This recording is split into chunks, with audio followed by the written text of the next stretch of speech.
more time, and that will give us the 4 frames for our animation. So now we just need to control the duration of this animation. So over here on the right by the little stopwatch, I'm going to set this to 0.4 for a 0.4 seconds animation. I'll click on the loop symbol, which is right to the right of that, and then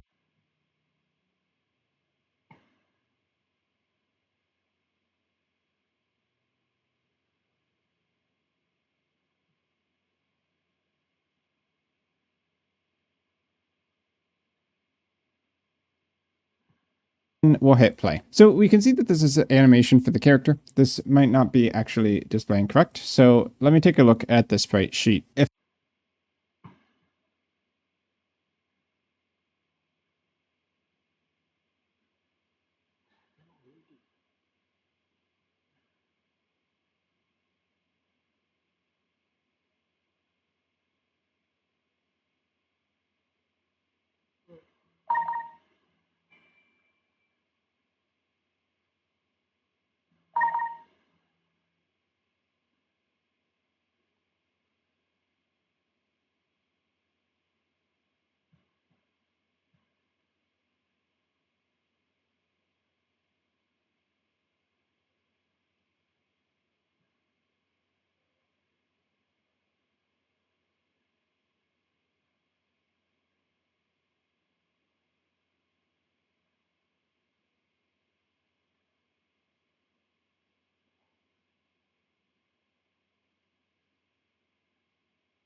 Fucking run.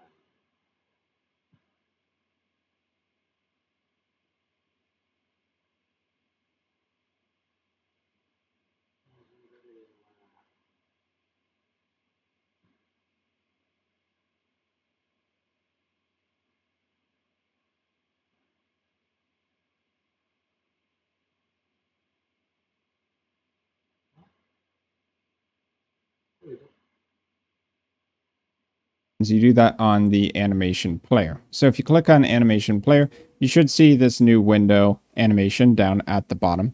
So we want to jump into that and then click on this animation button and choose new animation. Give it a name. So I will start with walk right and then hit enter. So how animation works in Godot is through keyframes. So almost any property in Godot, you can actually attach a keyframe to. So you might notice when we have the animation window open, if we click on something like Sprite 2D, there are now these keys that appear next to each property. So those are what we can change at certain points in the animation through this animation window. If I start cycling through the frame on our Sprite 2D, you'll notice that this actually changes the animation frame already between the ones that exist inside of that sprite sheet. Since we separated it by horizontal frames and vertical frames, it's already in its separate rows and columns. So for these animations, at least for now, we just need to change the frame number. So let's do add track, property track, sprite 2D as the node we're targeting, and then go down to frame, hit open, and now we have this track where we can edit the value. So to add a sequence of frames to this track, just click the keyframe button where it says 0, click on the keyframe, and that will add the first frame into our animation sequence. So you'll notice that the frame also auto increments to 1. So if we want frames 1 to be added next inside of our track, just click on the keyframe again, and one more time. And that will give us the 4 frames for our animation.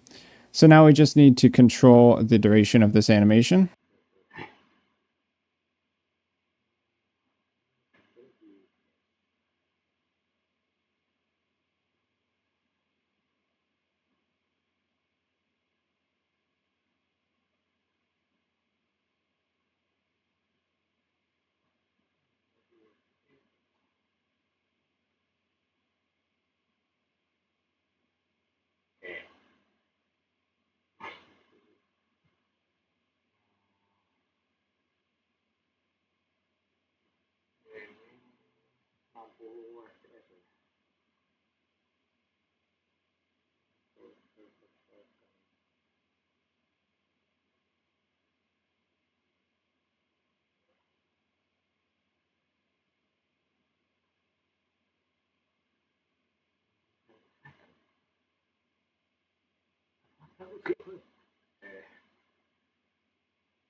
going to be frustrating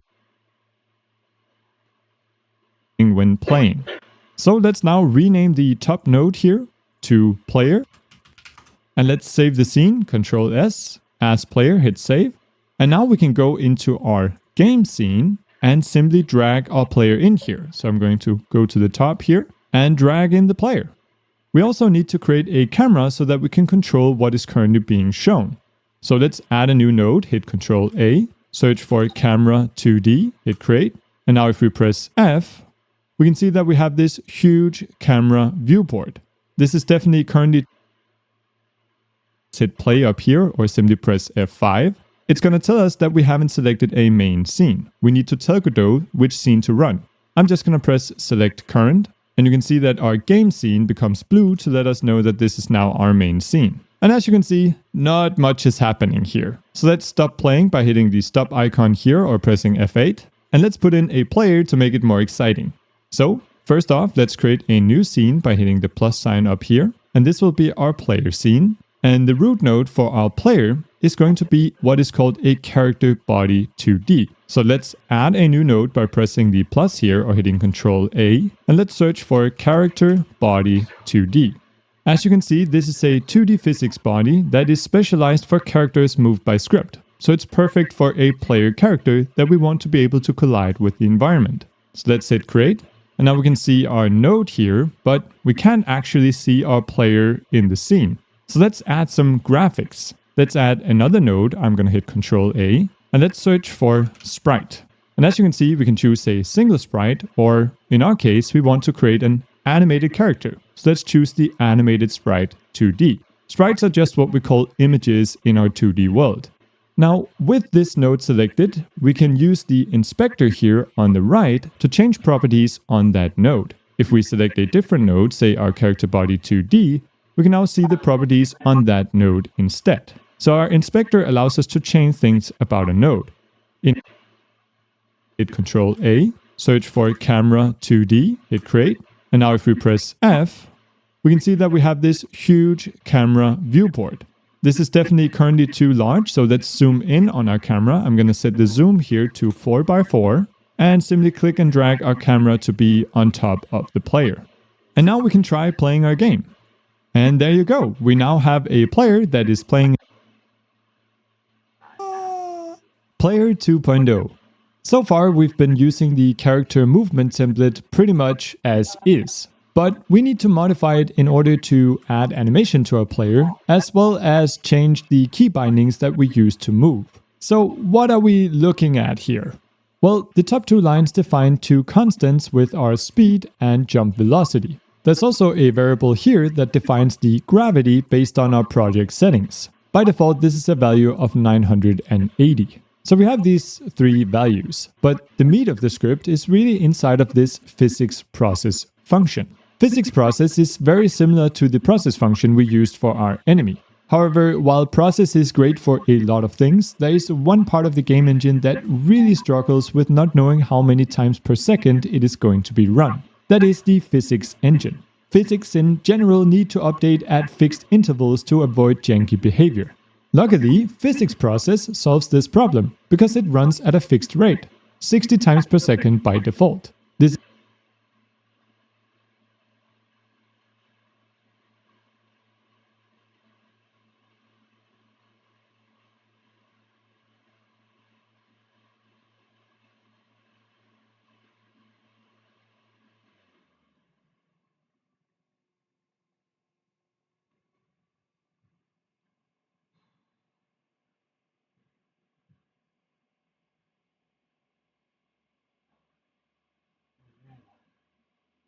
Oke.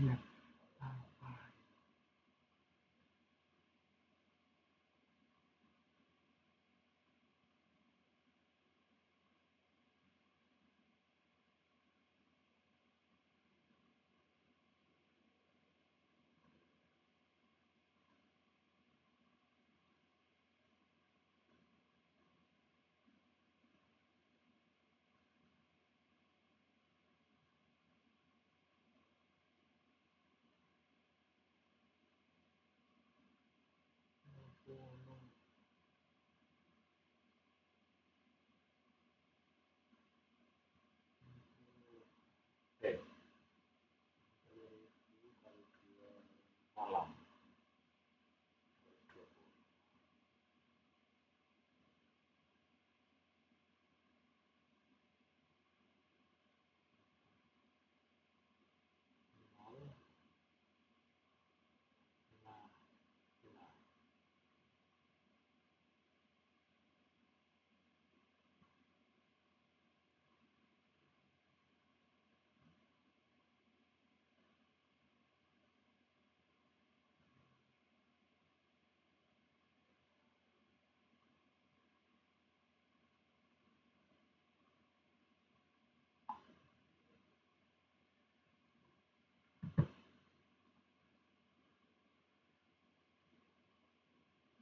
is independent of your game's actual frame rate and helps physics run smoothly. We use it for anything that involves the physics engine, like moving something that should collide with its environment, such as a player character. So, in this function, a few things are happening. If the player is not standing on a surface, we add gravity. If we press the spacebar and the player is on a surface, we jump. And then we get the direction we need to move in based on what arrow keys are pressed and move accordingly. Now let's start by rebinding some input keys. For this, Godot uses an act. We're going to bind right arrow to move right, as well as the D key. And now we can use these actions. Now let's add some animation. So let's go to 2D view, select our animated sprite, and let's add two new animations. One called run, and one for jumping. In our run animation, I'll add some new sprite frames, select our knight. Remember, this is 8x8, and I'll simply add all of the frames in the run animation, which stretches over 2 lines here. I'll add those frames, set the FPS to 10, and play. Looks good.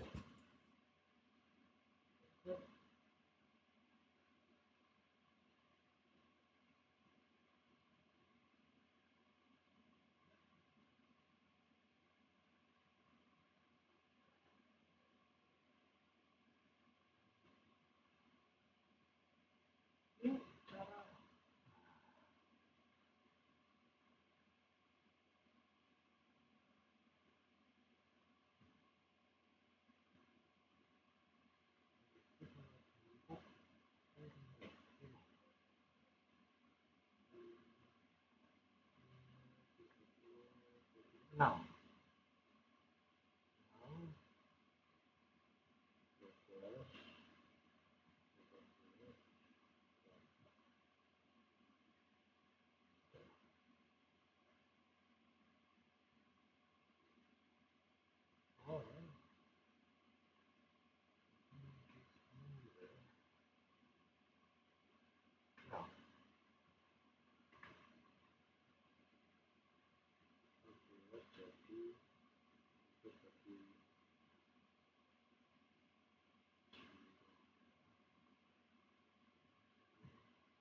Oh iya, bener.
betul.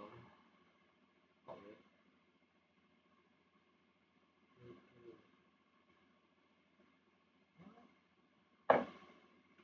Yang di sana.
Oke.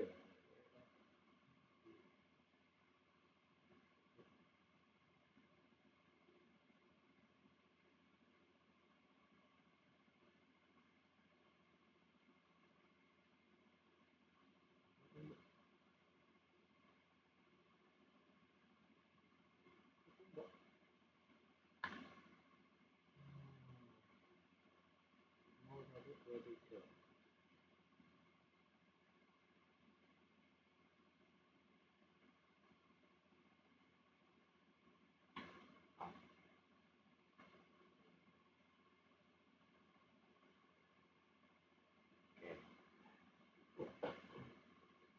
Langsung ini.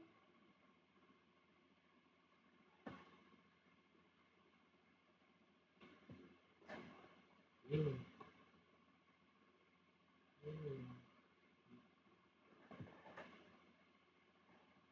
Oke. Oke. Keren. Ini udah ada deadline.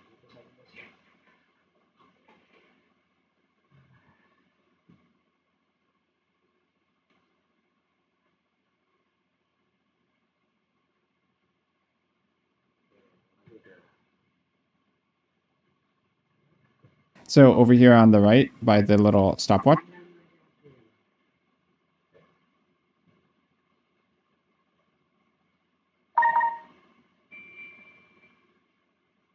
Iya.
watch. I'm going to set this to 0.4 for a 0.4 seconds animation. I'll click on the loop symbol, which is right to the right of that, and then we'll hit play. So we can see that this is an animation for the character. This might not be actually displaying correct. So let me take a look at the sprite sheet. If I look at the first 2 frames, that actually looks more like a idle animation. And then the next 2 are more of the walk cycle animation. So I think the first 2 frames on every row might actually be for idle. And then the last 2 frames are for walking.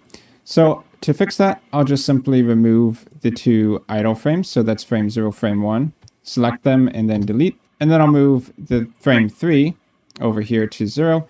And then I'll try frame 2, which is actually the 3rd frame in the sheet, over 2 times 0. And frame 3 over to 0.2. So this will make them 0.2 seconds per frame. Let's go ahead and hit play and see how that looks. So that might work. Let me go ahead and make the idle animation as well. So I'll click on animation, new, idle right, hit enter, add track, property track, sprite 2D, frame.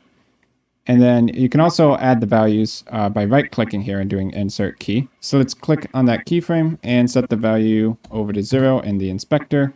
And then at 0.2, I'll right click, insert key, click here, set it to 1 and hit enter. And let's make the animation 0.4 seconds over on the right and loop. So let's hit play and see if that looks a little bit better.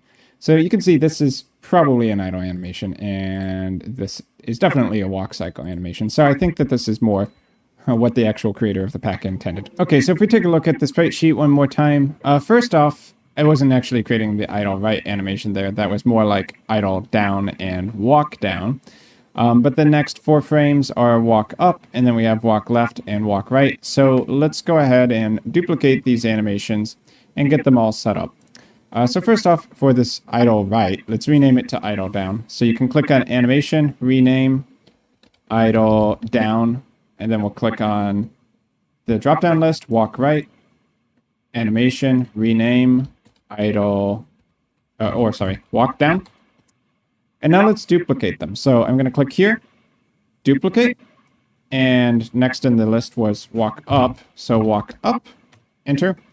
And if we click on these keyframes, we can just add 4 to them because I already know that there's 16 frames, each row has 4. So if we add 4 to this number, it's going to be the first frame and the walk up. And then if we add 4 to this number, which will make it frame 7, then that will be the second frame and walk up. So do that and then hit play. And that's all you need to do to create the walk up animation. So let's do the same thing with idle down. Duplicate animation, duplicate, idle up. Click on this, add 4 to the number. The next keyframe, add 4 to make it 5. Hit play, and then we have our idle up. So just do it for idle left and walk right and idle right. So let's duplicate idle left. So let's add an extra 4 to make that 8, and 5 becomes 9. So I'll hit play. And then we have idle left. I'll duplicate this one more time. Idle right. Click here, add 4. Click here, add 4 for 13. Idle right. And now for walk up, let's make walk left. Click here, add 4 for 10. And then 7 becomes 11. And we hit play. And one last time for walk right. So I'll click here, add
Bro, I'm a genius.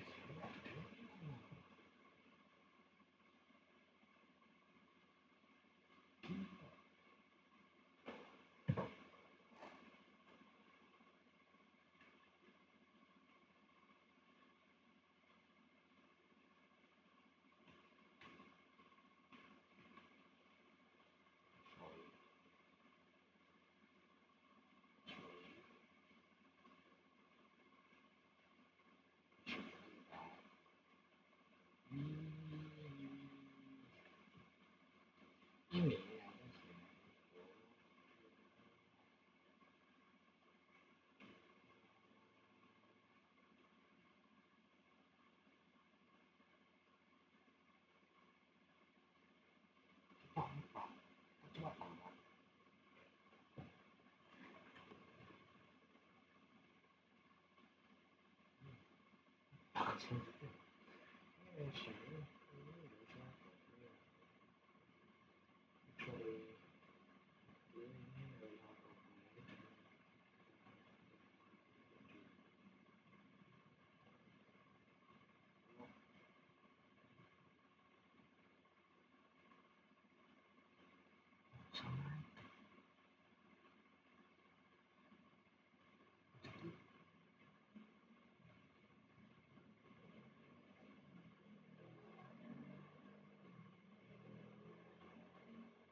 Four. Click here, add four. Okay, so that is all of our animations for this character. So you're probably wondering, how do you actually determine which animation is going to display at any given time? So there's several ways you can do that, but one of the more visual ways would be to use the animation tree in combination with the animation player. So the animation tree, if you click on it, will require an animation player over here on the right to pull all the animations from. So I'll click Assign Animation Player so that we know where the animations are coming from and which ones we have available. And then we create an organization for the animations, which one animation or group of animations in a blend tree can travel to another animation or another blend tree in order to display the correct animation and direction for the animation at the right time. So for the tree root, click here, and then we will choose a new animation node state machine. When we do that, we'll get this node graph. So we have 4 idle animations and 4 walk animations that have a direction. So for direction-based animations, in this case, up, down, left, right, it would be perfect to right-click and add a blend space 2D because we can add the direction that the character is either moving or looking at in order to determine whether it should display up, down, left, and right. So I'm going to add a blend space 2D, and let's just rename this. Oh, whoops. And then click on the name of it and rename it to idle. And then I'll right click and add a blend space 2D. I'll click here, I'll rename it to walk. So let's add paths between these blend groups so that one can transition into another. So I'm going to click on this connector button, and then I'm going to left click on idle and connect it to walk. I'm going to left click on walk and connect it to idle. And I'm also going to connect start to idle. Blend space 2D. I'll click here, I'll rename it to walk. So let's add paths between these blend groups so that one can transition into another. So I'm going to click on this connector button, and then I'm going to left click on idle and connect it to walk. I'm going to left click on walk and connect it to idle. And I'm also going to connect start to idle so that we can have it automatically enter an idle state when the game starts. So right now nothing's going to happen. In order for the blend space 2D to work, we need to click on the edit pencil next to idle, and then we'll see another graph. So this has X and Y. We'll get X and Y inputs from our script in order to control which animation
it's going to walk. So let's add paths between these blend groups so that one can transition into another. So I'm going to click on this connector button, and then I'm going to left click on idle and connect it to walk. I'm going to left click on walk and connect it to idle. And I'm also going to connect start to idle so that we can have it automatically enter an idle state when the game starts.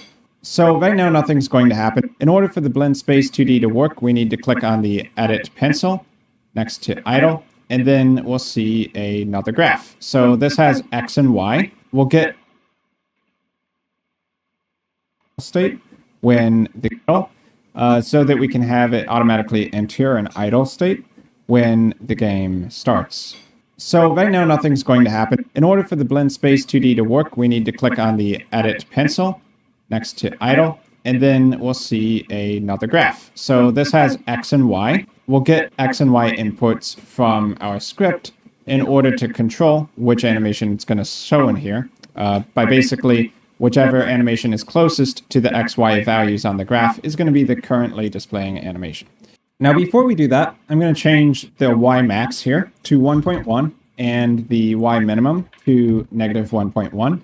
So if we put the Y at a value of 1.1 for going up and down, then that will make it slightly prioritize left and right animations in your game over up-down animation. So if you're pressing two directions at once, it would show the left-right animation. So this is if you want to have a tiebreaker, which animation should be prioritized.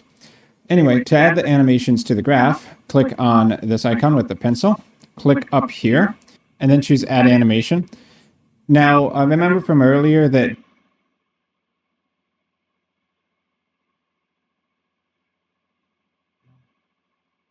down is actually up on the graph, so I'm going to choose idle down here, and then down here, I'm going to do add animation idle up. Now, if we click on them, you can see that the point value is 0, 1.1. Animations in your game over up-down animation. So if you're pressing two directions at once, it would show the left-right animation. So this is if you want to have a tiebreaker, which animation should be prioritized. Anyway, to add the animations to the graph, click on this icon with the pencil, click up here, and then choose Add Animation. Now, remember from earlier that down is actually up on the graph, so I'm going to choose idle down here. And then down here, I'm going to do add animation idle up. Now, if we click on them, you can see that the point value is 0, 1.1. And down here, I'm having it set to 0, negative 1.1, as I just previously mentioned why I was doing that. So next, let's add in the left-right animations. So over here at negative 1x, let's add animation idle left. And then over here at the right, idle right. So now you get an import value, and whichever value is closest is going to be the idle animation that it shows. So let's jump back out and do the same thing with walk animation. So I'll jump in here, set this to 1.1, this to negative 1.1, add the walk down at the top, add the walk right on the right, walk up on the bottom, and then walk left on the left.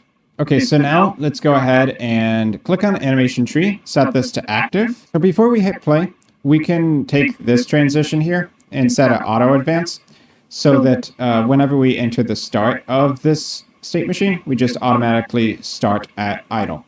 Now, for going between idle and walk, we'll actually set that up in code. So we won't automatically switch between these states, but we will script it so that we can switch between the states when we want to.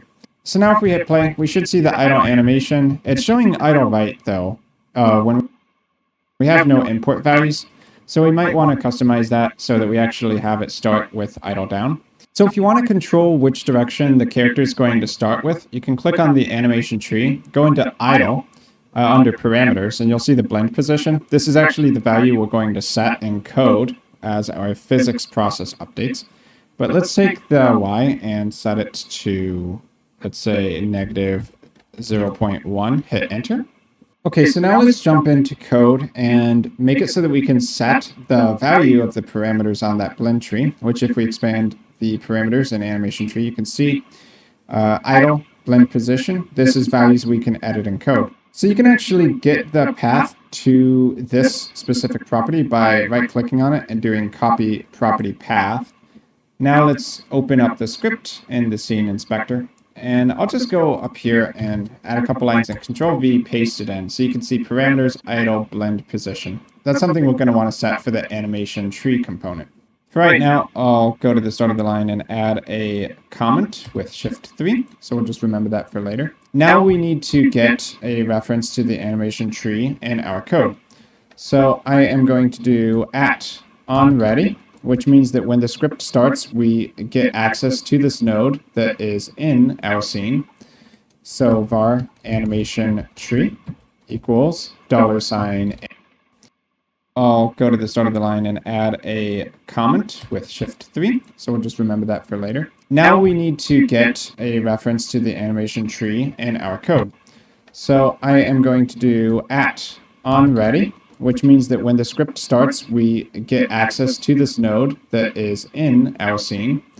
So var animation tree equals $animation tree. So what this means right here is that it's going to look at our scene and it's going to find the object named animation tree, letter for letter, caps matter, and it's going to store the reference to that in this animation tree variable. So then we can use it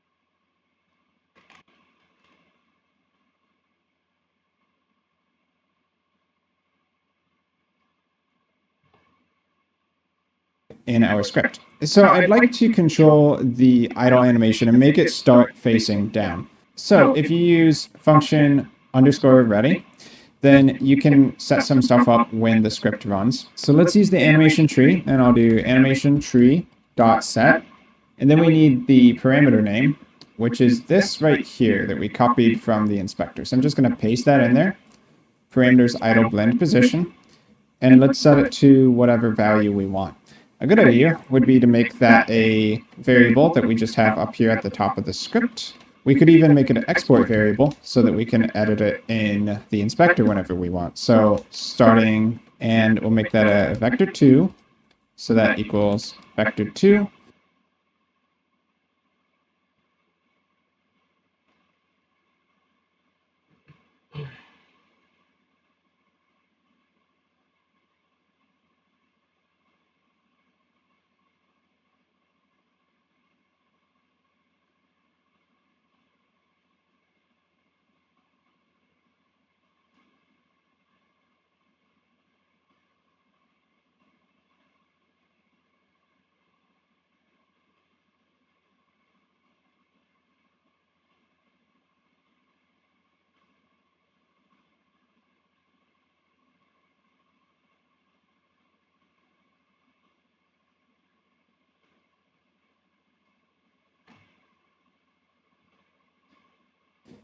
And I want 0 for the x, and I'll make that anything above 0 for the y. So I'll just put 0.5, or we could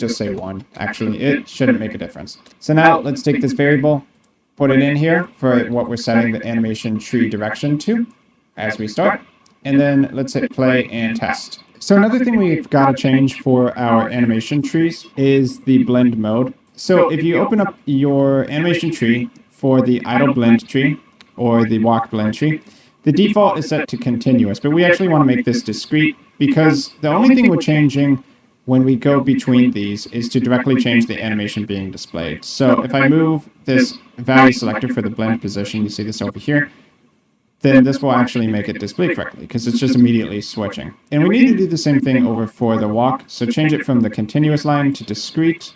When you're doing pixel art, generally it's discrete animation. So now if we go ahead and hit play, we can see the idle down animation is correctly playing as our default. And if I was to go to play cat, and let's reverse that, I'm going to take the starting direction and make it -1. Let's hit play, and you can see it's facing up now at the start. Okay, so we at least know that we're setting the value correctly.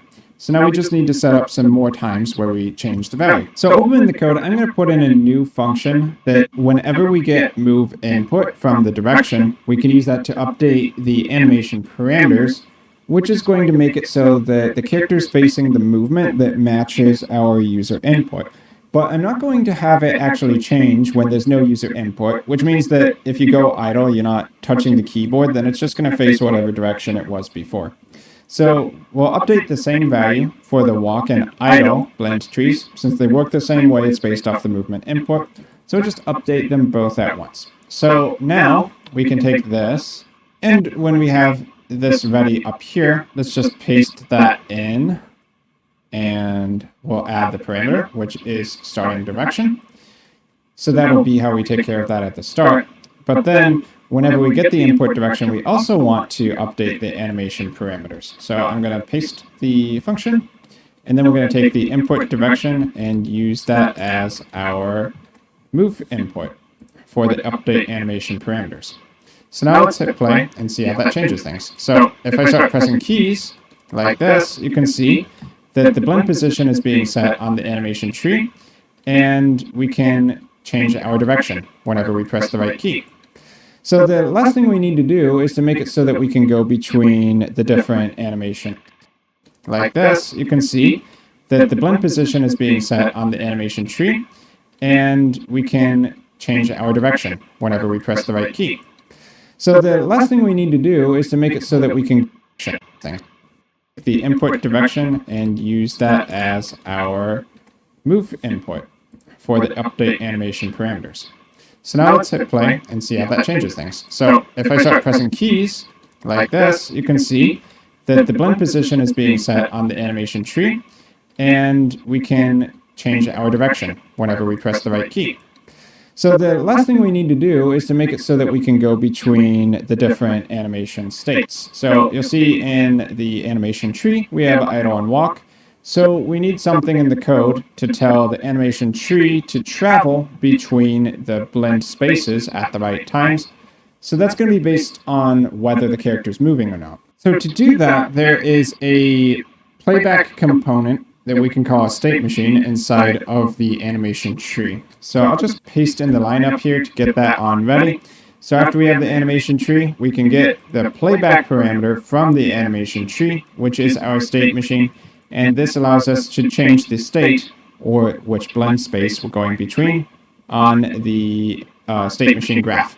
Basically, it's getting this component right here, animation node state machine playback. With that, then we can do state machine.travel and the name of the blend space we want to go to. So this function down here, pick new state. If the velocity is not 0, then we walk. Otherwise, the velocity would be equal to 0, in which case we just idle. So as long as we do this, basically every time we move, so I could do this up here, just pick a new state after we move and slide, or before. Probably doesn't matter too much exactly.